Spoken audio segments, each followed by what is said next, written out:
चलिए, today in such a beautiful weather, ना, we expect our class will be the best in this such a beautiful weather. जितना सुहाना मौसम है उतनी ही सुहानी class हो जाए तो मजा आ जाए, क्योंकि ऐसे सुहाने मौसम का आनंद जो मैंने आपसे पूछा कि चाय पकौड़े खाए जाएं, छत पे जाया जाए, ये सब दिन आएंगे दोस्त, ये सारे दिन आएंगे। लेकिन कब आएंगे?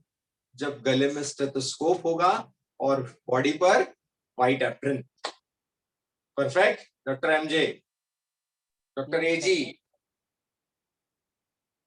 आयुष घुमरे। तो हमें इन चीजों का आनंद तो लेना है दोस्तों, जिंदगी में इन चीजों का आनंद तो लेना है। लेकिन यकीन मानिए ये चीजें जीवन में बार बार आ जाएंगी। मौसम ही तो है, आज है कल बदल जाएगा, कल परसों फिर आ जाएगा। लेकिन जिंदगी में ये 2 साल फिर से नहीं आने वाले। इसलिए हमें सबसे बेस्ट कोशिश तो ये करनी है कि हम इसका बेस्ट यूटिलाइजेशन करें, और 2 साल बाद फिर जब चाहे जैसे चाहे मौसम, ना कोई रोकने वाला ना कोई टोकने वाला। बढ़िया सा एमबीबीएस का गवर्नमेंट मेडिकल कॉलेज होगा अपने पास, व्हाइट एप्रन होगा और दोस्तों का साथ होगा। बट उसके लिए मैंने डे 1 पे बताया था, वक्त रहते, क्या बताया था? वक्त रहते, बोलो, वक्त रहते पेन रगड़ लो, वरना जिंदगी में एड़ियां नहीं रगड़नी पड़ेगी, एड़ियां रगड़नी पड़ती हैं। तो choice is your, life is your. चलिए स्टार्ट करते हैं दोस्तों। मैं समझता हूँ biomolecule is completed. Gayatri? Yes, sir. Yes, sir, it has been completed. Okay, so कुछ ऐसे पॉइंट्स हर बार जब भी मैं चैप्टर फिनिश करता हूँ बच्चों, कुछ ऐसी बातें मैं आपको बताता हूँ which is needed to not to crack the NEET examinations, to crack whatever the examinations or whatever the entrance examinations they are. उसमें कुछ चीजें शायद मैं हो सकता है शेयर की हूं, उसको मैं आज फिर से शेयर करूंगा। The reason is chapter finish करना is not our motto. Chapter का कंसेप्ट ग्रैब करना इज आवर टारगेट। सो एक फाइनल कील कहते हैं ना, ताबूत की अंतिम कील, उसके लिए कुछ facts which everyone must know who is a resonite. जो कि रेजोनेंस का विद्यार्थी है, ही और she should know those facts which can be executable और which is need to be executed at the time of whatever the examinations are. I don't know because the time is very much changing. कोई नया exam government of India launch कर दे, उस exam को आपको crack करना है, कोई university का एग्जाम हो या लाइफ में कैसे भी एग्जाम्स, हर चैप्टर के बाद मेरे कुछ फैक्ट्स और पॉइंट्स मैं आपको बताकर उसको समराइज कर। So let us summarize this chapter. पूरा ओवरऑल चैप्टर समराइज करते हैं, देन आई एक्सपेक्ट कि आप अपने रेजोरेसर ऐप पर बायोमोलिक्यूल का डीपीपी सॉल्व कर लेंगे और एक दिन हम पूरा लगाएंगे उस डीपीपी के डिस्कशन। तो आज मैं ऑफिशियली उस चैप्टर को फिनिश कर दूंगा। आप उसके बाद डीपीपी नंबर, डीपीपी के सॉरी मॉड्यूल्स, उस पर मॉड्यूल अपलोडेड है रेजोसर ऐप, एंड्रॉइड एप्लीकेशन है, लेकिन मैं सजेस्ट करता हूं कि उसको डेस्कटॉप पर या लैपटॉप पे देखा जाए, क्योंकि एंड्रॉइड में बहुत फाइन और आंखों पे स्ट्रेस आएगा। तो once officially the chapter will be finished, ये दिन मैं क्यों रिजर्व रखता हूं? सो दैट आपको भी चैप्टर में कोई डाउट किसी को, तो रैंडमली आप अपने डाउट्स पूछ सकते हैं। And once we will be done with this, then we will switch to discussion of DPPs and modules, right? So let me finish or finalize this chapter. After that I'll ask you if any doubt, you can ask me and I will dictate and I will explain this. Then we assume कि the chapter is finished complete. Okay, fine. मैं repeat ये कर देता हूं, जो मैं बार बार बहुत slow speed में चल रहा हूं, बहुत आराम से चल रहा हूं, फ्रीक्वेंसी कम है, तो take the best advantage of it. अभी धीरे धीरे सिलेबस की प्रोग्रेस फास्ट होने लगेगी, तो आपको फिर पढ़ने का वक्त नहीं मिलेगा। तो यदि आपके पास वक्त है और स्फीयर में आप निकाल पा रहे हैं टाइम, तो keep on revising those chapters and those topics that are conducted in last week or last few weeks, ताकि आपका पेंडिंग ना बचे कुछ, क्योंकि अभी फ्रीक्वेंसी कम है, लोड नहीं है। नेक्स्ट वीक से, या मैं समझ रहा हूं जून फर्स्ट वीक से तो आपकी 6 दिन क्लासेस होगी, 6 days a week, और फिर संभलने का मौका नहीं मिलता 2 साल। सो get the best advantage of it. जैसे ही चैप्टर फिनिश होता है उसके डीपीपी मॉड्यूल करके डन कर दो, एंड जैसे ही सर ने वो लेक्चर रखा डीपीपी मॉड्यूल डिस्कशन, तब वो हमें कर लेना है। परफेक्ट। तो नेक्स्ट क्लास हमारी होगी without any if and but, we will discuss module exercise which is given on ResoSir app, or if someone has already collected a study material, then it is presented in hard copy. So either in hard copy or in soft copy, whatever it is, you must go through those questions, practice. Very next class will be the discussion on biomolecules. Perfect. And living world even. Gayatri, we have finished living world, I think. Yes, sir. Okay, so 2 chapters are there. DPP modules for 2 chapters, living world and biomolecules. Then we will switch to cell and cell division. I'm going to share some parts. मुझे सिर्फ आपको इतना बताना है कि whether we have deal with this or not.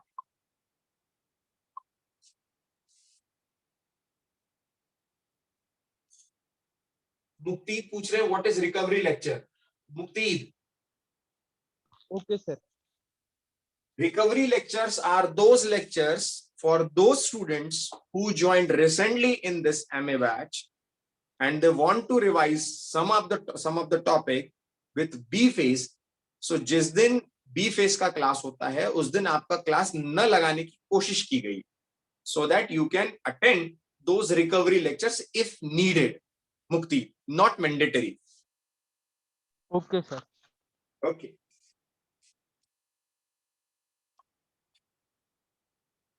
बच्चों light यदि जाती है तो उस स्थिति में, क्योंकि मौसम थोड़ा खराब हो रहा है, 2-3 बार क्लासेस डिस्टर्ब हो चुकी हैं मेरी, यदि लाइट जाती है तो हम बार बार कोशिश नहीं करेंगे, राइट? Yes, sir. चलिए, सर पिछले लेक्चर में भी हुआ था। Okay, I hope screen is visible. Yes, sir. Yes, sir. Perfect, Yes, sir. Perfect. तो जहां तक बात है बच्चों, सैचुरेटेड और अनसैचुरेटेड फैट्स हम लोगों ने पढ़ लिया है, M I right? Yes, sir. Sir. मैं सेम टाइम, क्या हमने सैचुरेटेड और अनसैचुरेटेड में डिफरेंस पढ़ा था, यस और no? Yes, sir. Yes, sir. हमने ये पॉइंट नोट कर लिए थे सारे? Yes, sir. Yes, sir. Yes, sir. Perfect, perfect, no problem.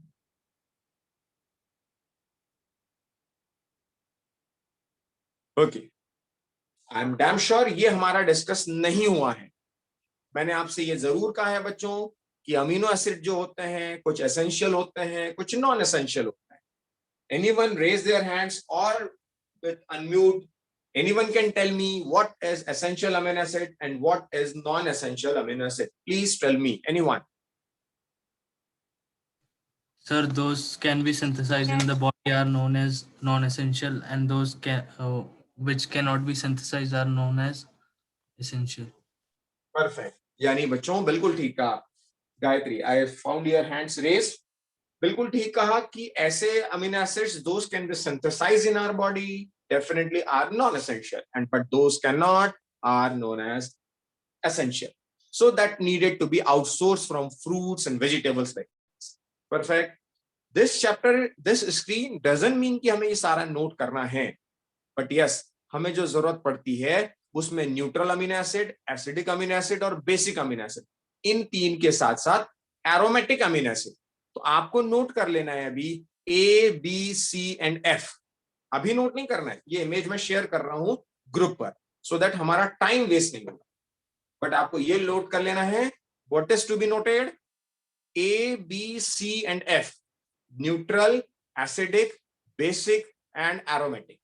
In fact अभी चाहें तो शॉर्ट में लिख सकते हैं, neutral GLY, ALA, VAL, LEU, ILE, और acidic ASP, ASN, GLU, GLN, basic ARG, LYS, और एरोमेटिक PHE, TYR और TRY। तो क्यों पूछते हैं वो भी मैं आपको बताऊं, क्योंकि बेसिक में 2 ही हैं, और जब मैं 12th में आपको जेनेटिक्स पढ़ा रहा हूं दोस्तों, तब वहां पर DNA को होल्ड करने वाला डीएनए को होल्ड करने वाला, ऐसे मैं समझाऊं आपको, ऐसे में इस तरह से बताऊं बच्चों कि डीएनए का थ्रेड मैंने क्या बताया था, कितना लंबा है, how long you can expect the DNA thread, anyone? बच्चों earth to moon 6 rounds you can have, इतना लंबा धागा है, इतना लंबा डीएनए का थ्रेड है, earth to moon 6 rounds, can you imagine? So ऐसे 6 अर्थ टू मून 6 राउंड जो लगाए जा सकते हैं, इतना लंबा धागा, कैन यू इमेजिन कि एक न दिखने वाली सेल, न दिखने वाली सेल का इतना महज कुछ नैनोमीटर डायमीटर का न्यूक्लियस और उसके अंदर पड़ा हुआ एक DNA molecule.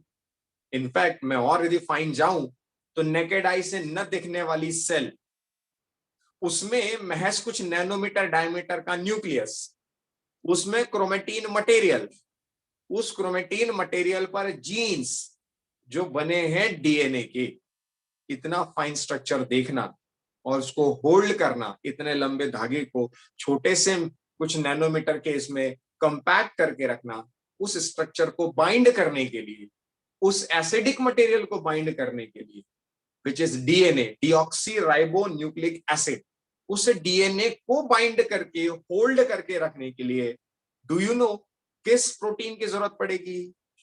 Which is alkaline in nature. To hold acidic substance there must be some alkaline और बेसिक सब्सटेंस और बेसिक प्रोटीन। तो वो कौन बनाता है? वो हिस्टोन। एक नया वर्ड आया, एक नया वर्ड आया प्रसन्ना, एक नया वर्ड आया, कौन सा? हिस्टोन। कौन सा प्रसन्ना? हिस्टोन। हिस्टोन। तो आप सभी ने नोट कर, समझदार लोगों ने नोट कर लिया होगा कि histone is that protein, histone is that basic protein that holds the acidic DNA. Please note.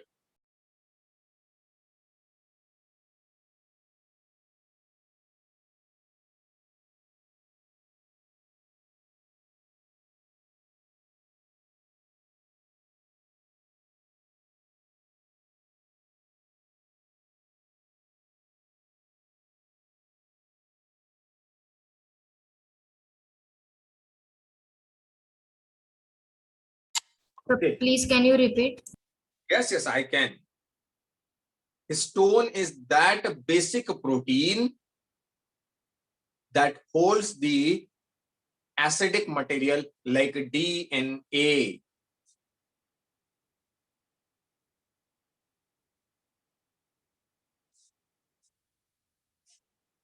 इसीलिए बच्चों मैंने अभी जो स्क्रीन शेयर किया था उसको मैं फिर से शेयर करूं आपसे, तो आप जान पाएंगे कि क्यों बेसिक अमीनो एसिड को जानना नीट के लिए और किसी भी पॉइंट ऑफ व्यू से आपके लिए इंपॉर्टेंट हो सकता है।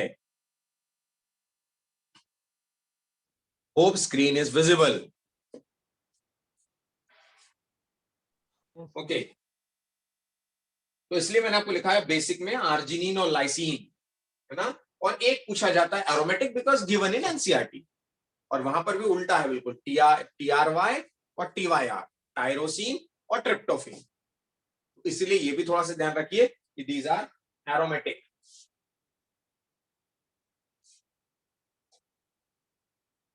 Noted? Anyone noted? Yes sir. तो बच्चों मैंने हाईलाइट करके रखा है, ये तो वो स्टैंडर्ड प्रोटीन्स हुए, वो स्टैंडर्ड अमीनो एसिड्स हैं 20 टाइप के जो प्रोटीन को बनाते हैं।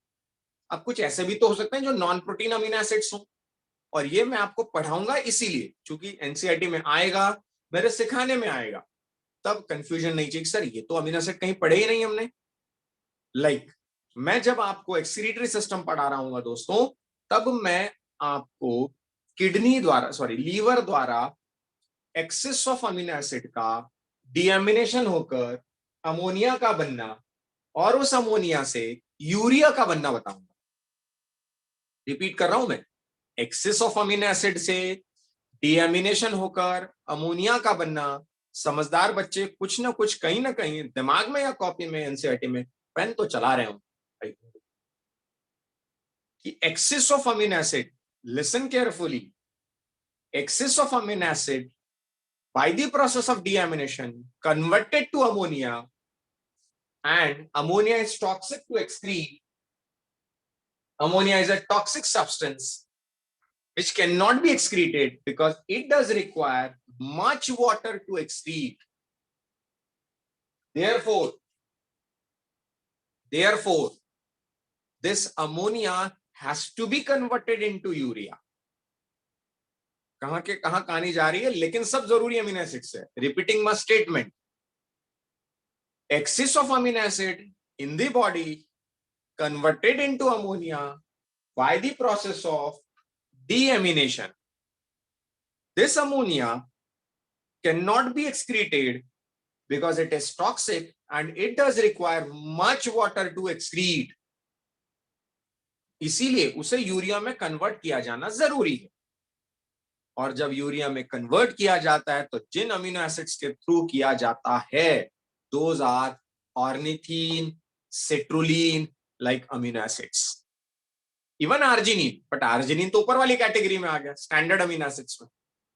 Ornithine and citrulline, which is highlighted in this on the screen, and one amino acid which is a neurotransmitter, most important neurotransmitter, frequently asked question in NEET, is GABA, gamma amino butyric acid. So 3 amino acid मैंने बता दिए non standard, ornithine, citrulline and GABA.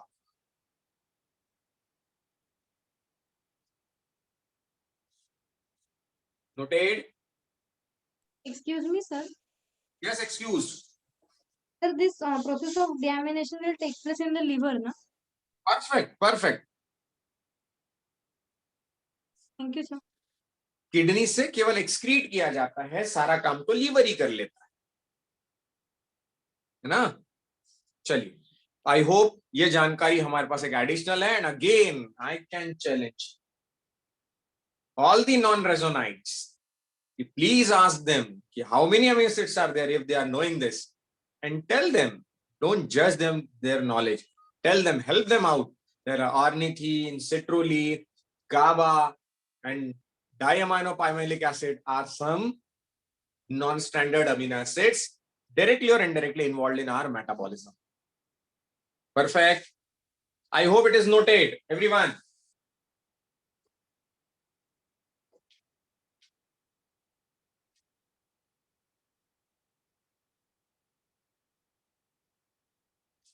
Chaliye.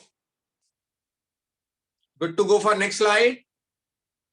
Anyone? Should I wait?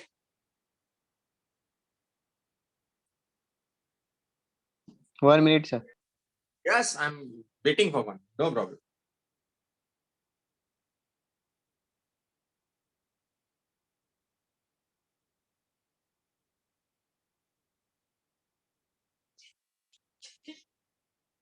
Done, sir. Yes. Okay.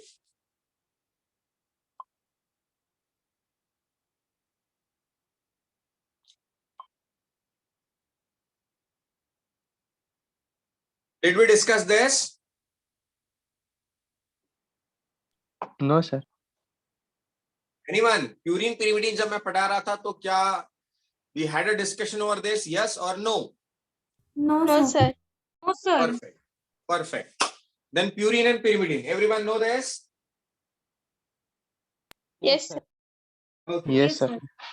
यदि बच्चों आपको याद हो, आज आप क्या समझ रहे हो, इस मैंने कहा ना बेहद खूबसूरत मौसम में आज आप जो बेहद शानदार सी चीज समझ रहे हो, पढ़ रहे हो, वो आपको बाकी जनता से अलग कर रही है. Am I right? Yes, क्यों sir. अलग कर रही है? क्योंकि जनता तो वो पढ़ रही जो एनसीईआरटी में दिया है. जनता वो थोड़ी ना पढ़ रही है जो केवीपीवाई या एनटीएससी स्टेज 2 यदि कोई क्वालिफाइड है तो, या बाकी किसी एंट्रेंस एग्जाम में लग सकता है, olympiad. But resonites are doing this, right? चलिए, सो प्यूरिन pyrimidine हमने पढ़ा था बच्चों. मैंने तो मूर्खों की तरह याद कर लिया था इसे कि प्यूरिन जो है वो वर्ड अल्फाबेट वाइज छोटा है pyrimidine से. Is it? Yes, sir. तो मैंने तो याद कर लिया था कि जिसका नाम छोटा है उसका काम बड़ा है. प्यूरिन लार्ज साइज है, डबल रिंग स्ट्रक्चर है. Please check NCERT page number I think 43, I am not very much sure, 143 या कुछ नंबर होगा, जिस पर न्यूक्लियोटाइड और न्यूक्लियोसाइड दिए हुए हैं. If I am correct, please tell me if I am correct.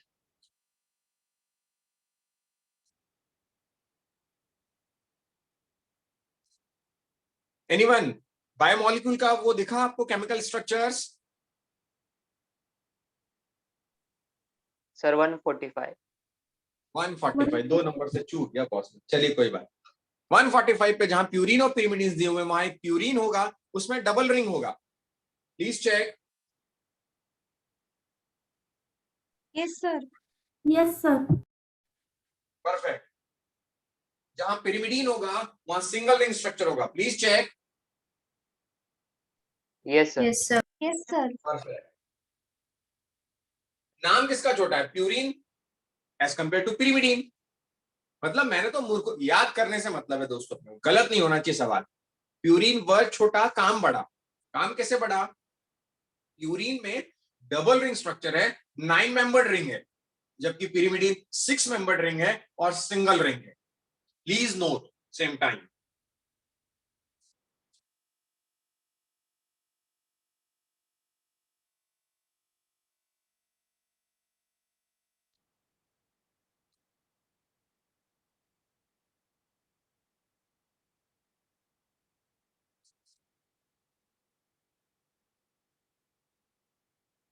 Noted doctors?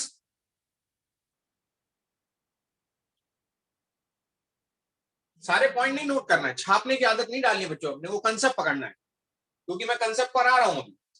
First 3 points noted.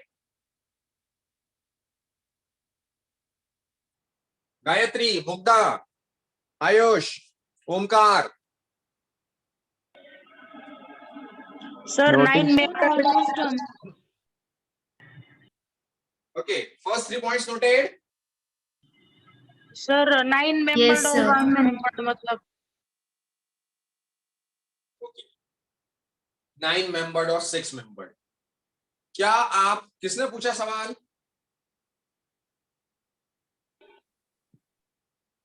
अरे सवाल किसने पूछा दोस्तों? प्राजक. प्राजक, क्या आपने पेज नंबर 145 पर जो स्ट्रक्चर दिए हैं उसमें कॉर्नर्स काउंट किए आपने कितने हैं? Yes, sir. 9 purines में 9 corners है और pyrimidine में 6 corners. आया क्या समझ में? Yes, sir. मतलब वहां कोई डेफिनेटली वहां पर कोई एक मॉलिक्यूल होगा. अग्री? कौन सा नाइट्रोजन मॉलिक्यूल ना सर? Nitrogen atom. अरे वहां तो कुछ भी हो सकता है, मैं तो बता रहा हूं आपको, 9 मेंबर हो सकते हैं ना. अच्छा, ओके. Yes sir. कहीं पर कार्बन, कहीं पर नाइट्रोजन. उसका अगला पॉइंट लिखा है प्राजक्त, थोड़ा सा पेशेंस रखें, एंटीना को वाइड करें, एक्सेप्टेबिलिटी बढ़ाएं, रीडिंग बढ़ाएं, क्योंकि लिखा है 4th पॉइंट, प्यूरिन में 4 नाइट्रोजन है, पोजीशन नंबर 1, 3, 7, 9, जबकि पिरिमिडीन में नाइट्रोजन है केवल 2 पोजीशन पर, 1 और 3. तो बाकी जगह पर क्या होगा? एनीवन? प्यूरिन्स. अरे कार्बन होगा ना बेटा, क्या ही कर रहे हो? अरे प्यूरिन में 9 मेंबर्स हैं, जिसमें 4 पोजीशन पर नाइट्रोजन है, 1, 3, 7 और 9. एनसीईआरटी में पेन चलाओ ना. 1, 3, 7, 9 पोजीशन पर n n n n लिख दो, और बचे हुए जितने भी पोजीशंस हैं 2, 4, 5, 6, 8 सब पर कार्बन लिख दो, C. I hope you understood. Yes sir. Perfect. Perfect. बच्चों ये सब चीजें मैं क्यों नहीं बता रहा था, क्योंकि आप मुझसे पूछेंगे तो डायरेक्टली नीट में शायद ना है भाई, लेकिन 2 साल में आपकी जो जवाबदारी ले रहा हूं, केवल नीट ही थोड़ी निकालना है, दुनिया जहां के बहुत सारे एग्जाम्स हमें निकाल के रखने हैं बच्चों. ईशान पाटिल, अर्पित, श्रुति, सुहानी छाजेड़, अग्री? Yes, sir. चलिए. Yes. अरुणिता, आयशा, तन्विश, अगला पॉइंट में भी आपको बताऊं तो जो प्यूरिन बेस है वो 2 ही टाइप के हैं, एडेनाइन और ग्वानिन, और पिरिमिडीन 3 टाइप के हैं. ये तो already we have discussed, if I am correct. Am I right? Yes. Yes, sir. Yes, sir. Swanandi, Shubham, Yes, sir. Perfect perfect. तो मैं आपको वापस स्क्रीन बोर्ड पर आऊंगा और थर्ड और फोर्थ पॉइंट को और बेटर तरीके से एलैबोरेट करके उसको सम अप करूंगा। मैंने अभी आपसे कहा बच्चों 6 मेंबर रिंग 1 2 3 4 5 6 और इसमें कहीं पर और भी रिंग निकली हुई है 3 पॉइंट्स पर 7 7 8 9। अब ये जो डबल रिंग स्ट्रक्चर की वजह से 9 मेंबर्ड हो गया, इसमें यदि मैं आपसे कहूं ये जो 9 मेंबर्ड हो गया, इसमें यदि मैं आपसे कहूं इन 9 मेंबर्स वाले में, तो ये प्यूरीन्स हैं। Am I right Swanandi? Yes, sir. Swaraj, am I right? Yes, sir. Perfect. तो बच्चों एक 6 मेंबर जो पिरिमिडीन है वो 3 है, साइटोसिन, थाइमिन और यूरेसिल, और ये 2 हैं एडेनाइन और गुआनिन। जाहिर सी बात है बेस किससे जुड़ने वाला है दोस्तों? बेस किससे जुड़ने वाला है? Pentose sugar. sugar and yes, sir. Agree? Pentose. ये पेंटोज शुगर हो गया, C5 कार्बन 5 है इसलिए पेंटोज शुगर हो गया। इससे ये स्ट्रक्चर जुड़ने वाला है, ये स्ट्रक्चर यहां जुड़ने वाला है, या तो ये जुड़ेगा या तो ये जुड़ेगा। तो मुद्दा ये है नॉन रेजोनाइट्स जो नहीं जान पा रहे हैं एंड फॉर्चुनेट एंड ब्लेस्ड रेजोनाइट्स जो जान पा रहे हैं कि ये जो प्यूरीन जब जुड़ेगा तो बॉन्ड बनेगा शुगर और बेस के बीच में, जिसका नाम ऑलरेडी पाठक सर बता चुके हैं। What is the name of the bond? Glycosidic bond. Perfect. कौन बोला? Arpit, sir. अर्पित, बहुत बढ़िया। इस बॉन्ड का नाम मैंने आपको बताया ग्लाइकोसिडिक बॉन्ड। अब सवाल ये उठता है कि यदि शुगर का कार्बन 1 है, क्योंकि शुगर का तो यहाँ कार्बन 1 ही होता है, इफ यू रिमेंबर यहाँ तो 1 2 3 4 5 ऐसा बताया था मैंने। Is it? Yes, सही sir. कह रहा हूं मैं उपकार? Yes, sir. Yes. Yes, sir. Ayush Ghumare सही कह रहा हूं? Yes, sir. तो 1 2 3 4 5 यदि मैंने बताया तो ये तो हमेशा 1 ही रहेगा। यानी शुगर की बात यदि मैं करूं तो शुगर के केस में मैंने लिखा कार्बन 1, शुगर के केस में कार्बन 1 ये बाउंड होता है, ये बॉन्ड बनाता है ग्लाइकोसिडिक बॉन्ड बेस के साथ। लेकिन बेस यदि प्यूरीन हो, बेस यदि प्यूरीन हो तो नाइट्रोजन होता है दोस्तों, बेस का नाइट्रोजन होता है 9। देखना बात को, 101% केवीपीवाई का सवाल 101%। शुगर का कार्बन हमेशा 1 रहेगा, एवरीवन इज अग्री। बेस का नाइट्रोजन क्या रहेगा? डिपेंड करेगा कि बेस प्यूरीन है कि pyrimidine. If the base is purine then nitrogen will be of 9th position. तो भाई मैं रटूं क्यों? मुझे रटने की जरूरत क्या है? पाठक सर ने कंसेप्ट बताया ना, जो बड़ी रिंग है 9 नंबर वहीं तक तो जाएगा, इसमें तो नंबर 9 तक जाएगा ही नहीं। इसमें कहां तक जाएगा number? Max to max 6. 6. 9 base. क्यों मैं याद रखूं कि ये प्यूरीन वाला है? भाई ऑब्वियसली प्यूरीन वाला है यार, क्योंकि प्यूरीन ही तो 9 मेंबर है। लेकिन यदि शुगर में कार्बन 1 जुड़ा हुआ है बेस के नाइट्रोजन 1 से, तो वो 100% बेस कौन सा है? Pyrimidine. पिरिमिडीन। और यही तो सवाल कैसा ट्विस्ट करके देते हैं, ट्विस्ट करके ये देते हैं, if you are given, question सुनना ध्यान से, if you are given by a glycosidic bond in which carbon of sugar 1 and nitrogen 1 of base is bound, then identify the base. Can you identify? Yes. It will be what? It will be Pyrimidine. understood. Sir, why can't it be purine? Purine also has one. अरे मेरे भाई, nitrogen 1 पे क्या ही करता है कौन, प्रतीक? कौन, किसने पूछा? प्राजक। Yes, sir. प्राजक कैसे छोटे छोटे सवाल पूछता है बेटा? भाई नाइट्रोजन 2 ही पोजीशन पे जुड़ रहा है, बेस 2 ही पोजीशन जुड़ रहा है, 1 और 9। 9 वाला कौन सा होता है? Purine वाला. 1 वाला कौन सा होगा बेटा? Pyrimidine. थोड़े से एंटीना बढ़ाओ बच्चों अपना, ऐसे छोटी छोटी चीजों को लेकर। Anyways, no problem. अभी समझ में आया Prajakt?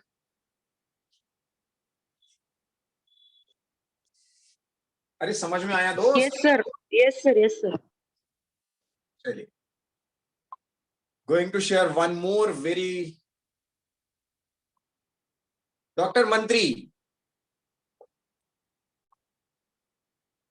Yes, sir. Doctor irritate तो नहीं हो रहे हैं? No, sir. I'm noting down. Okay, very good. Interesting facts है बच्चों, जानना बहुत जरूरी है अपने लिए ना।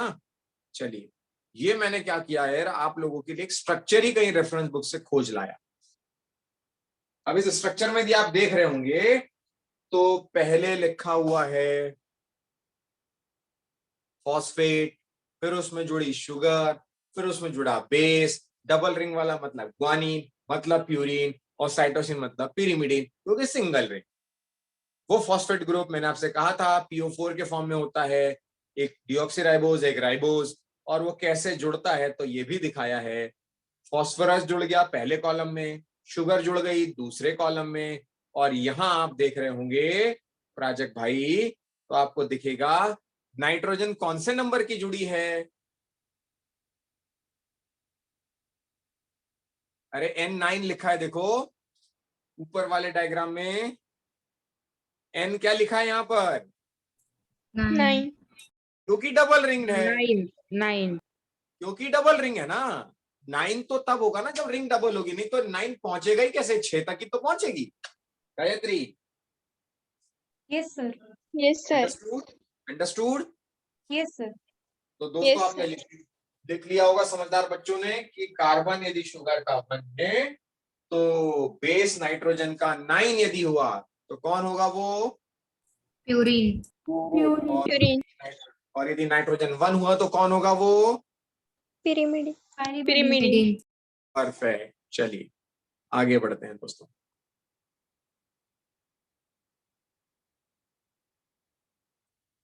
न्यूक्लियोसाइड और nucleotide, though we have already discuss this, but इसमें एक पॉइंट मुझे ऐसा लगा जो आपको बता देना चाहिए, that is slightly basic in nature nucleoside and slightly acidic in nature, that is nucleotide. Anyone can tell me ऐसा क्यों? Sir, in nucleotide, Sir, phosphorus group is attached, which is acid. कौन बोला? Samidha. समेदा, वेरी नाइस समेदा, क्योंकि उसमें phosphoric acid जुड़ गया। Perfect. और phosphoric acid के जुड़ने की वजह से न्यूक्लियोटाइड कैसा हो गया? Acidic in nature. Agree? Gayatri, यही आंसर था आपका भी? Yes, sir. Same answer. Perfect perfect. So it doesn't require to note it down. हाँ, कहीं किसी को लिखना होगा तो ये जरूर लिख सकता है कि न्यूक्लियोसाइड मतलब स्लाइटली बेसिक और न्यूक्लियोटाइड मतलब एसिडिक। बाकी तो जरूरत ही नहीं है, क्योंकि पता है वो न्यूक्लियोटाइड का it is a component of nucleotide, और न्यूक्लियोसाइड में पता है कि पेंटोज और नाइट्रोस बेस जोड़ता है। That's it.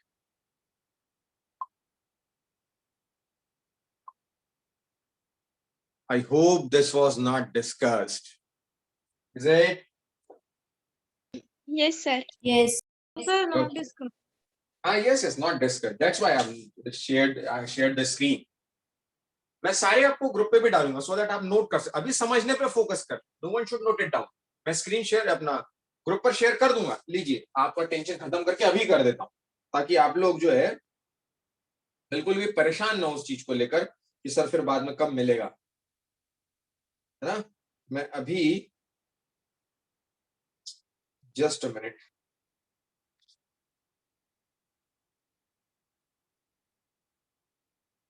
लीजिए आई हैव शेयर्ड,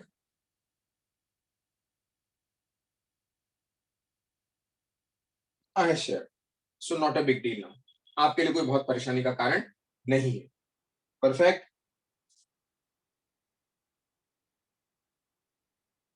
सारे sir. मैंने ठीक है। अभी आपको क्या काम करना है, किस पर फोकस करना है हमें?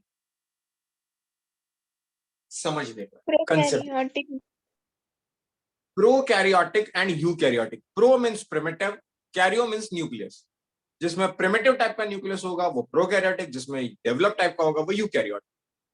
तो प्रोकैरियोटिक डीएनए जाहिर सी बात है जो प्रोकैरियोट में होगा वो स्मॉल होगा, less than 0.1 picogram, while it is in eukaryotic DNA it is more than 1 picogram। बहुत डिफरेंस आ गया, 1/10 से भी ज्यादा, है ना। प्रोकैरियोटिक डीएनए में बच्चों प्रो का मतलब ही, प्रो मतलब होता है प्रिमिटिव टाइप का सेल, न्यूक्लियस। तो जो प्रिमिटिव टाइप का न्यूक्लियस है उसमें न्यूक्लियर मेम्ब्रेन नहीं है, इसीलिए तो वो प्रिमिटिव है। और जब न्यूक्लियर मेम्ब्रेन ही नहीं है तो nucleic acid material, DNA material, जब न्यूक्लियस ही बाउंडेड नहीं है, बाउंड्री ही नहीं है कोई उसकी, तो why it will not be scattered, तो वो फ्रीली साइटोप्लाज्म में पड़ा होगा क्योंकि बाउंड्री ही नहीं है कोई। But in eukaryotic DNA it is well organised, so can't be found, never ever be found outside the nucleus। But there is a question, exception to point number 2, anyone can tell me in our DNA which is supposed to be eukaryotic DNA, can anyone tell me that there are some DNA that lies outside the nucleus? Anyone? Plasmid. Chloroplast. RNA. मैं पूछ रहा हूं DNA और तुम बता रहे हो प्राजक भाई आरएनए। मैं तुमसे पूछ रहा हूं DNA. Sir, in mitochondria. Mitochondria. Very nice. Who told first? कौन बोला? Swaraj. स्वराज। एक और आवाज आई थी किसी की। Sir, Sayan. साहिल। बहुत बढ़िया।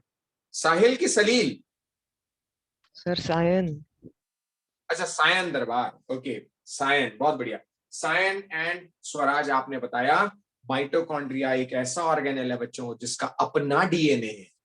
एक और ऑर्गेनेल है, anyone? is expected, was learned in class 9। Chlorophyll. मुक्ति ने दिया Plastid. Plastid. Very nice. Chlorophyll is a type of, is a pigment, it's not an organelle. मुक्ति ने बिल्कुल ठीक कहा, प्लास्टिड। अरे प्लास्टिड और माइटोकॉन्ड्रिया बच्चों, these are the two autonomous organelles because they have their own DNA and own ribosomes। so ये point number 2 eukaryotic DNA को एक्सेप्शन देता है ना। तो भी वो भी फ्री तो फिर भी नहीं होता दोस्त, है ना। इसलिए 2 का पूरी तरह से एक्सेप्शन तो है ही नहीं, वो ट्रू है पॉइंट। प्रोकैरियोटिक में नथिंग लाइक न्यूक्लियस, बिल्कुल ठीक, इसलिए तो वो प्रो है, is inside the nucleus. Organelle DNA इसमें एब्सेंट होता है, इसमें माइटोकॉन्ड्रिया प्लास्टिड में प्रेजेंट है, पॉइंट नंबर 4 में दिया था, है ना। प्रोकैरियोटिक में वो सिंगल मॉलिक्यूल होता है और इसमें सेवरल डिफरेंट मॉलिक्यूल्स हो सकते हैं यूकैरियोट में। प्रोकैरियोट में वो नेकेड है, बाउंड्री ही नहीं है ना, इट इज एसोसिएटेड विथ। अभी बताया था किसी को, क्या वर्ड आया? Associated with histones. कैसे प्रोटीन है? एसिडिक की basic? Basic protein. Basic. Basic. उसमें कौन से अमीनो एसिड ज्यादा हैं? Arginine. आर्जिनिन और एक और Lysine. Lysine. Lysine. Very nice, not glycine, it is lysine. बहुत बढ़िया बच्चों, ऐसी बस अटेंटिविटी रखनी है, इंटरैक्टिव रखना है। ये प्रोकैरियोट का जनरली सर्कुलर होता है यार, अपना लीनियर होता है, बिल्कुल ठीक। अपने देखा भी था 34 एंगस्ट्रॉम का टर्न भी देखा था, लीनियर था। वो स्पाइरल था, लीनियर था, एक लाइन में था। इनका तो पूरा सर्कुलर होता है। एक नया वर्ड आ गया, पॉइंट नंबर 8। प्रोकैरियोटिक डीएनए में इंट्रॉन्स नहीं होते, यूकैरियोटिक डीएनए में इंट्रॉन्स होते हैं। अब ये इंट्रॉन्स और एक्सॉन्स क्या हैं, ये सिर्फ इतना मैं बता दूं।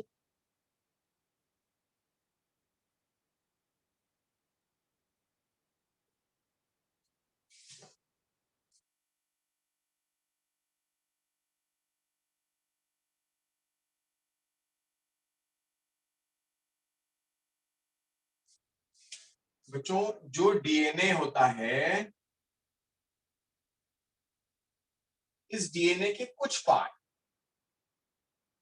इस डीएनए के कुछ पार्ट नॉन फंक्शनल होते हैं। नॉन फंक्शनल से मेरा मतलब है कुछ ऐसे पार्ट होते हैं पूरी डीएनए की लेंथ में, कुछ ऐसे पार्ट होते हैं जिसे हम एक्सॉन्स कहते हैं और कुछ को हम इंट्रॉन्स कहते हैं। ऐसा ही डायग्राम मेरे साथ बना लेंगे। वो segment, that DNA segment which expressed in the form of protein, जो प्रोटीन बनाते हैं वो एक्सॉन्स, जो प्रोटीन नहीं बनाते हैं, कोई कैरेक्टर नहीं बनाते हैं, दोज आर इंट्रॉन्स, जिसे बायोटेक्नोलॉजी की भाषा में जंक डीएनए कहा जाता है। अब देखिए कितनी मजेदार बात है। Doctor Mantri, how many brother and sisters you are? Sir, one. जोर से। Sir, one. One. You have one brother or sister? Brother. Brother. You have one brother. Elder than you or younger than you? Younger than me. Younger than you. How many years of difference? 7. 7 years. तो doctor मंत्री, आपका जो 7 साल का छोटा भाई है, क्या आपका और उसका डीएनए सेम है? No, sir. बट होना चाहिए था ना। How big surprise. एक ही मदर फादर के 2 बच्चे हैं, मैं और हम 3 भाई हैं, हम तीनों का डीएनए सेम नहीं है यार, जबकि हमारे मदर फादर एक ही हैं। Then why there is a difference? क्योंकि जो मेरे जन्म के समय जीन का एक्सचेंज हुआ था वो उनके जन्म के समय हुआ हो जरूरी तो नहीं। मुझ में 50% कैरेक्टर मम्मी के, 50% पापा के आए, लेकिन मेरे एल्डर में 70% पापा के आ गए, 30% मम्मी के आए। तो कहीं ना कहीं वो तो चांस की बात थी।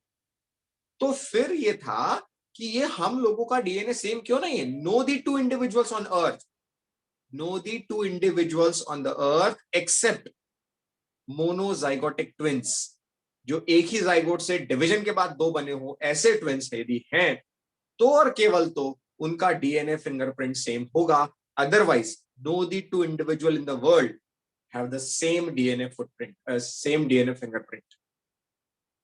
तो वो क्यों नहीं है? वो इसकी वजह से, किसी में जंक डीएनए कम, किसी में जंक डीएनए ज्यादा। ऐसा नहीं कि कोई नुकसान है जंक डीएनए ज्यादा है कम। जंक डीएनए का अमाउंट मोर और लेस सब में सेम है।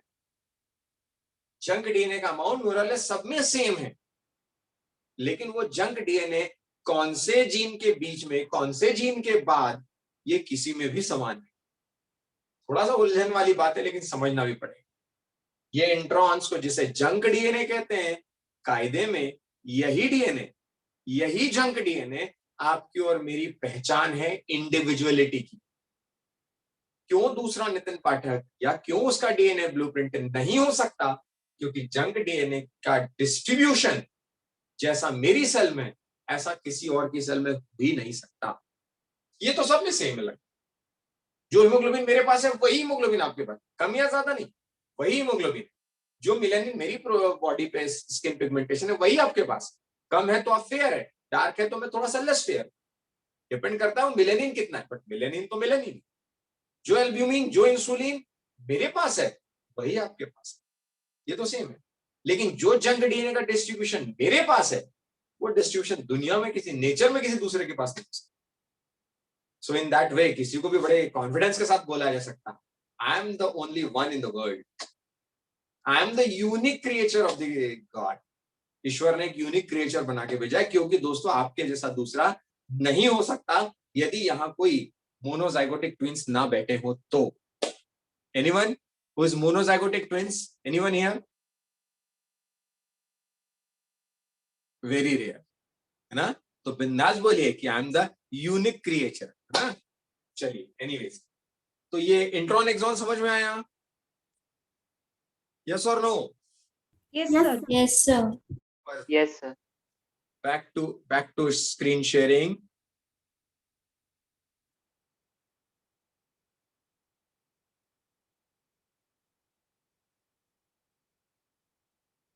ओके, सो ये पॉइंट नंबर अपना 8th भी क्लियर हुआ बच्चों अपने को कुछ हद तक समझने के लिए, जिसका पूरा डिटेल पूरा चैप्टर पढ़ना है इस पर, इंट्रॉन एक्सॉन।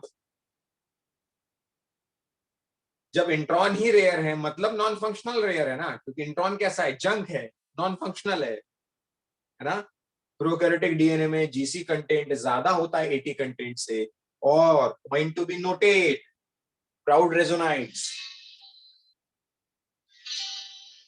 जीसी कंटेंट, जो जीसी कंटेंट ज्यादा है वो जिसका भी जीसी कंटेंट ज्यादा होगा, जिसका भी जीसी कंटेंट ज्यादा होगा, जिसका भी जीसी कंटेंट ज्यादा होगा उसका स्टेबिलिटी ज्यादा होगा, उसका मेल्टिंग टेम्परेचर ज्यादा होगा। एनीवन कैन टेल मी ऐसा क्यों?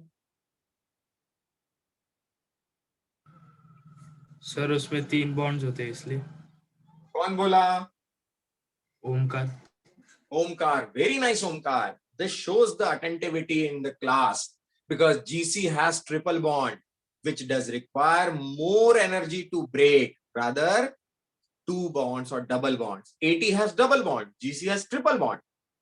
So GC जिसके पास भी होगा वो ज्यादा स्टेबल डीएनए दिखाएगा. So GC content is more than AT content in prokaryotic DNA, जबकि in eukaryotes AT content is generally more than that of 4 नहीं है, that of CG. Okay. Prokaryotic DNA का स्पेशल फीचर है plasmid, जिसके बारे में cell biology में आपको पढ़ाऊंगा, which is absent in eukaryotic DNA. इसके पास जीन्स कम होते हैं, यूकैरियोट के पास जीन्स ज्यादा होते हैं, तो कोई कंसेप्ट बिल्डिंग वाली बात वहां पर नहीं है. हाँ, बट प्लाज्मिड मेरे लिए काम की थी. पॉइंट नंबर 7 ऊपर से करूं तो point number 2, point number 4, point number 6, point number 11. 2, 4, 6, 11 ये बहुत काम की चीज थी. 11 जिसमें कि प्लाज्मिड कह रहे हैं दोस्तों, ये प्लाज्मिड,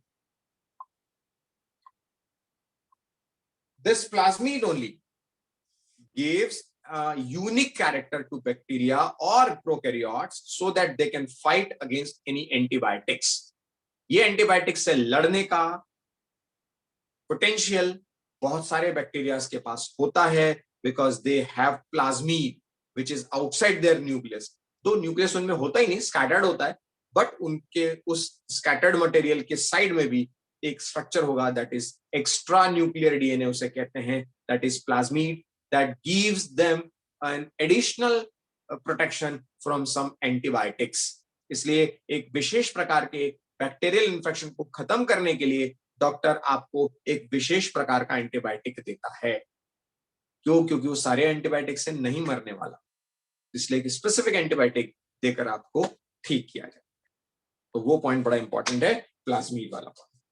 परफेक्ट. चलिए, सम न्यू पॉइंट्स. किसमें रहता है प्लाज्मिड आपने बोला? बैक्टीरियल सेल बेटा. प्रोकैरियोटिक सेल में प्लाज्मिड की प्रेजेंस होती है, यूकैरियोटिक सेल्स में we don't have plasmid like substance. Okay okay sir.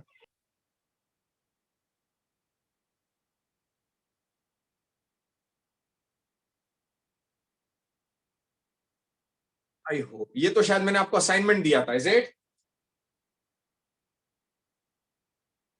Yes, sir. Yes, sir. और आप बहुत सारे बच्चों से लिख भी लिया होगा. प्लीज एक बार चेक कर लीजिए दोस्तों, पढ़ लीजिए. रीड मतलब लिखना नहीं है. क्यों लिखना नहीं है? क्योंकि सारा शेयर कर चुका. रीड कर लीजिए and just raise your voice कि सर ये पॉइंट समझ में नहीं आया. Please tell.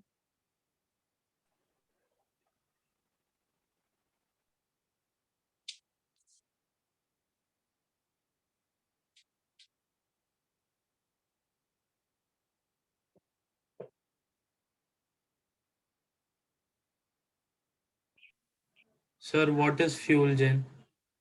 यस, कौन पूछा? Omkar. ओमकार. फ्यूल जेल बेटा कहीं पर भी नोट कर लीजिए, is a stain, is a dye. Dye मतलब एक कलर होता है जिससे न्यूक्लिक एसिड मटेरियल को स्टेन किया जाता है और आइडेंटिफाई किया जाता है. तो वो डीएनए तो रिएक्ट कर जाता है और कलर दे देता है, तो आइडेंटिफाई हो जाता है. RNA फ्यूजन के लिए नेगेटिव होता है, do not give any colour. Omkar, okay? Yes, sir.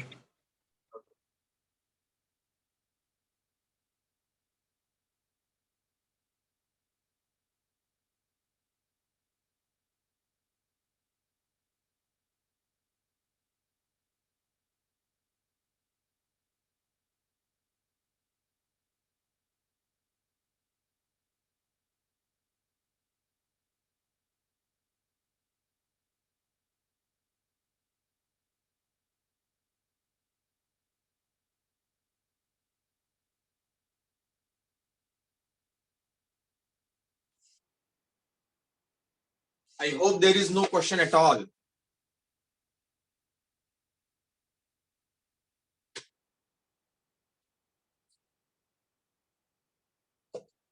चलिए, बता दिया बच्चों। फिर कोई डाउट आता है तो मुझे बोल दीजिएगा, सो दैट आज मैं अपना वो असाइनमेंट पूरा करूं पहले। Have you read it? Anyone? Yes, Yes, sir. sir. Right. Okay.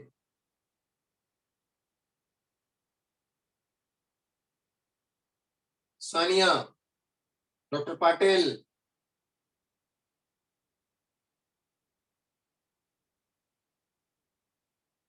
Dr. Jadhav, got it?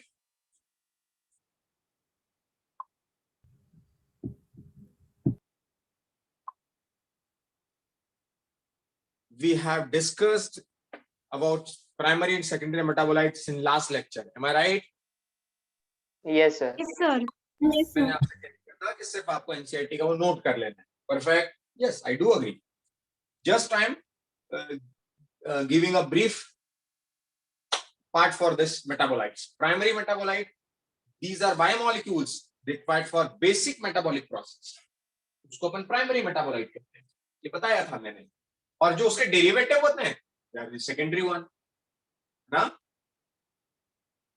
जो प्राइमरी है ये एक जेनरस क्वांटिटी में बनते हैं, इसको इजीली एक्सट्रैक्ट किया जा सकता है प्लांट से, जबकि सेकेंडरी मेटाबोलाइट बहुत थोड़े अमाउंट में बनते हैं और प्लांट से निकाल पाना इसका बड़ा डिफिकल्ट होता है। ये प्राइमरी मेटाबोलाइट सभी प्लांट किंगडम में पाए जाएंगे, थ्रू आउट द प्लांट जितना भी है। और सेकेंडरी मेटाबोलाइट ऐसा नहीं होता, एक स्पीशीज में एक फैमिलीज में है तो जरूरी नहीं कि सारे में होंगे। जैसे मैंने बताया था, कुछ ड्रग्स पढ़ी भी थी शायद अपन ने एनसीईआरटी में, टॉक्सिन्स हैं, ड्रग्स हैं, एंटी कैंसरस ड्रग्स भी निकाले जाते हैं। अपनी जो दवाइयां गोलियां होती हैं, कैप्सूल होती हैं, उसकी जिलेटिन की कोटिंग, ये सब सेकेंडरी मेटाबोलाइट से ली जाती है, तो ये सब में नहीं होता। प्राइमरी मेटाबोलाइट प्लांट्स के लिए बहुत यूजफुल है, लेकिन सेकेंडरी मेटाबोलाइट प्लांट्स के लिए वेस्ट है, लेकिन अपने लिए बड़े यूजफुल है। ये बताया था मैंने। Am I right Sayan? Yes, sir. Okay. और प्राइमरी मेटाबोलाइट भैया प्लांट के लाइफ में प्रेजेंट ही होगा from the start of the plant life, जबकि सेकेंडरी मेटाबोलाइट एक पर्टिकुलर स्टेज में बनता है। बहुत सारे फ्लावर्स आपने बच्चों देखे होंगे, बहुत सारे फ्लावर्स के साथ साथ बहुत सारे ऐसे फ्रूट्स भी होते हैं या लीव्स होती हैं, जब आप उन्हें तोड़ते हैं तो लेटेक्स निकलता है। हैव यू एवर इमेजिन या experienced? Yes, sir. Yes, sir. वो एक अकाव करके पौधा होता है जो भगवान भोलेनाथ को चढ़ाया जाता है, उसकी लीव जब आप तोड़ते हैं, भगवान बजरंगबली को भी दिया चढ़ाया जाता है उसकी माला, जब वो तोड़ते हैं तो उसमें से लेटेक्स निकलता है स्टिकी स्टिकी से। वो सब उसके लिए सेकेंडरी मेटाबोलाइट हो सकता है, जो उस स्पीशीज के लिए काम का ना हो बट किसी दूसरे के लिए डेफिनेटली काम। Right? Yes, sir. Yes, sir.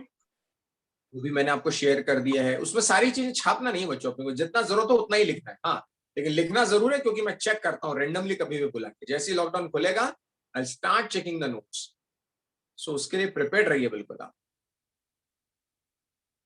और ये क्वेश्चन जो बार बार आ रहा है और आपके सीनियर्स भी गलत करते हैं, this is the last point that I need to share before conclusive being conclusive of this chapter, competitive inhibition and allosteric inhibition.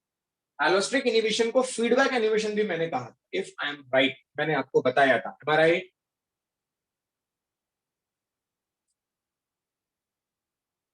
अरे इनहिबिशन बताया था मैंने कि नहीं बताया था?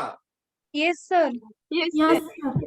कॉम्पिटिटिव इनहिबिशन दोस्तों हमने पढ़ा था, ऐसा इनहिबिशन, कॉम्पिटिटिव इनहिबिशन ऐसा इनहिबिशन था जिसमें कि कोई molecular analogue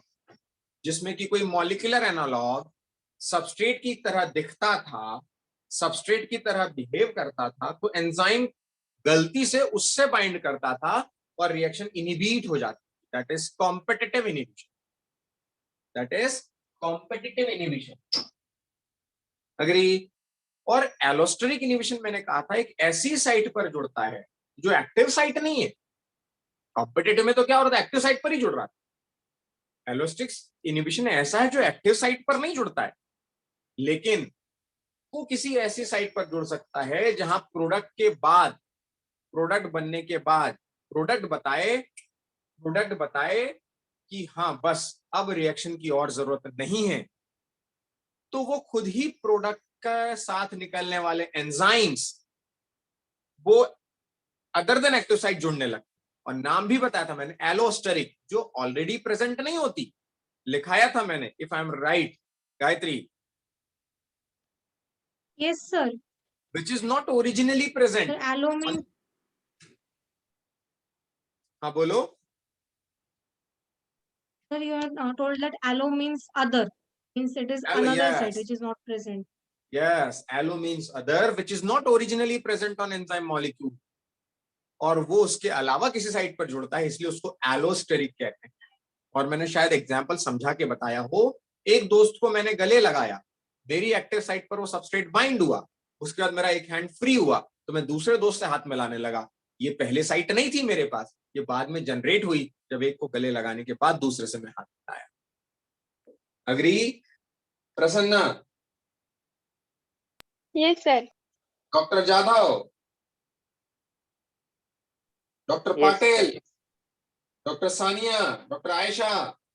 understood? Yes, sir. Okay, perfect. जैसा कि नाम से स्पष्ट हो रहा है, एलोस्टिक होगा तो कंफर्मेशन चेंज करेगा ना, स्टेरिक इफेक्ट चेंज करेगा, तब तो नई साइट निकलेगी। कॉम्पिटिटिव में ऐसा देयर इज नो चेंज, है ना। उसमें एक्टिव साइट किसी और द्वारा ऑक्यूपाई कर ली जाएगी, बट यहां पर उससे जुड़ने वाला, एक्टिव साइट पर जुड़ने वाला कोई सबस्ट्रेट नहीं है, कांट कंबाइन। उसमें मॉलिक्यूलर एनालॉग है, इनहिबिटर जो है वो सबस्ट्रेट का एनालॉग है, उसकी तरह दिख रहा है, रेसेंबिलिटी दे रहा है। यहां पर कोई लेना देना नहीं कि उसके रेसेंबलेंस हो या ना हो, स्ट्रक्चरल सिमिलरिटी हो या ना हो। Perfect.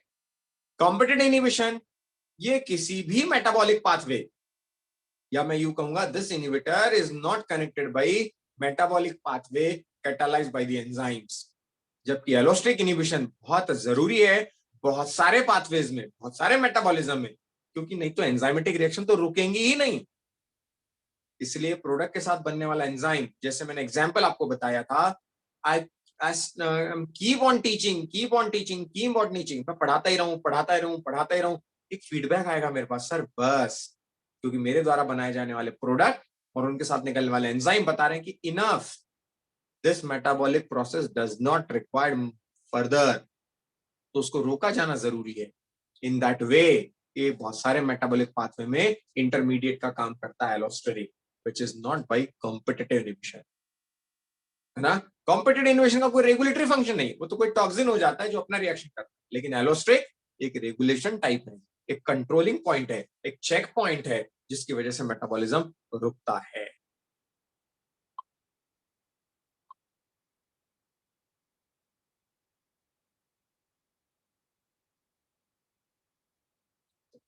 That's all, my dear. That's all at my part. Biomolecule is completed, all with all the aspects. I did not left anything. चाहे वो ट्राइक्लोरोएसिटिक एसिड का मैक्रो हो, माइक्रो हो, अर्थ के एलिमेंट्स हो, क्वांटिटेटिव, क्वालिटेटिव, एनसीईआरटी देखते जाइएगा, मैं बिल्कुल सीक्वेंस में चल रहा हूँ।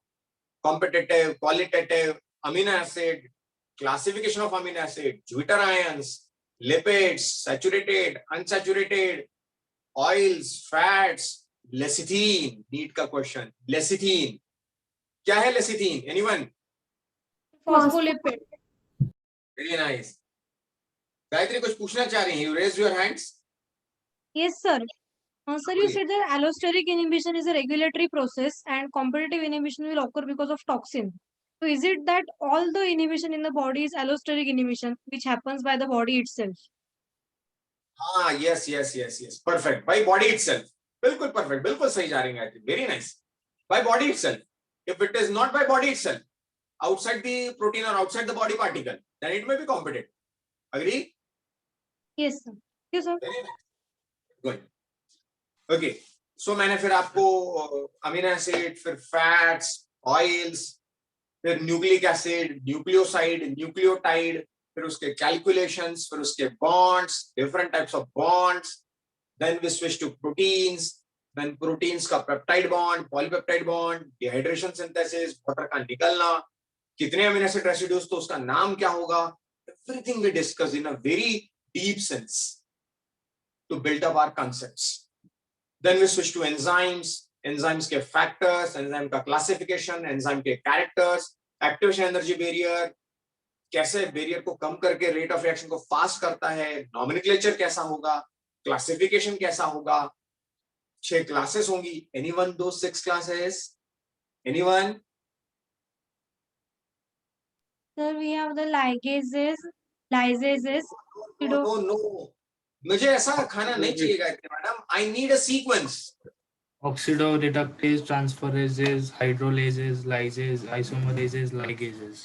Perfect. ये सीक्वेंस बहुत जरूरी है, क्योंकि जब एंजाइम का नाम दिया जाता है तो एक एंजाइम कमीशन नंबर से उसको नाम कर देते हैं, नेमिंग करते हैं. मैंने कह दिया 1.3.4.7, तो ये ऑक्सीडोरेडक्टेज ही एंजाइम हो सकता है, दूसरा नहीं हो सकता, क्योंकि इसकी शुरुआत 1 से हो रही है. ये जरूरत नहीं है बताने की, पर ध्यान रखिए इसका सीक्वेंस आप आगे पीछे नहीं कर सकते. और कोई सवाल बने ना बने बायोमोलिक्यूल पे, एंजाइम के क्लासिफिकेशन पे 101% नीट पे सवाल आ रहा है. फिर हमने आपको apo enzyme, coenzyme, holo enzyme, prostatic group, उसके एग्जांपल्स, फिर इनहिबिटर्स, मैलोनेट, सक्सिनिक एसिड, ये सब के एग्जांपल्स देके मैंने एंजाइम बताया. देन सारा हो गया लिपिड प्रोटीन. देन कार्बोहाइड्रेट, बीच में कार्बोहाइड्रेट भी आया, जिसमें कार्बोहाइड्रेट मैंने आपको sugar, reducing sugar, non reducing sugar, monosaccharides, oligosaccharides, polysaccharides, keto sugar, aldo sugar, सारे बताए. And that's all at my part. So our very next class will be based on what? Anyone? Cell. Cell biology. No, not at all. DPP. Yes, मैं तब तक आगे नहीं बढ़ूंगा दोस्तों जब तक डीपीपी और मॉड्यूल्स आप कंप्लीट नहीं कर लेते. So all those have hard copy, they have collected at the time of admission. If they have, they should practice in offline mode. But they don't, who don't have, they should go for online. And if possible, उतना PDF पापा को दे दिया जाए, लेकिन वो downloadable नहीं होता शायद उस पर. कोई बात नहीं, उसको पूरे लाइट के स्क्रीन में, ब्राइट लाइट में आराम से उसको करके देखिएगा, और मैं सीक्वेंस बताता जाऊंगा. सॉरी, आप मुझे नंबर बताते जाएंगे, मैं आपको आंसर्स उसके देता जाऊंगा. Perfect. I don't have that copy, but I'll try to download it from faculty share, है ना, मैं देख लूंगा और मैं आपको उसके आंसर. तो very next class will be only based on, कभी भी कोई भी चैप्टर हम फिनिश करें तो आफ्टर कंप्लीशन, यदि मैं भूल जाऊं बच्चों और एकदम से मैं दूसरे चैप्टर पर स्विच कर जाऊं, तो आपको मुझे याद दिलाना है, सर इसका डिस्कशन रह गया है. और वो डिस्कशन 2 चीजों का होता है, एक होती है डीपीपी और एक होते हैं मॉड्यूल्स. उन मॉड्यूल्स के पीछे की एक्सरसाइज आपको लगा लेनी है. और very next class first will discuss the exercise, then we will switch to next, that is cell biology, cell division, either by me or by Bhavna madam, whatever it is, we'll check. Perfect. Any doubt in biomolecule? Tell me.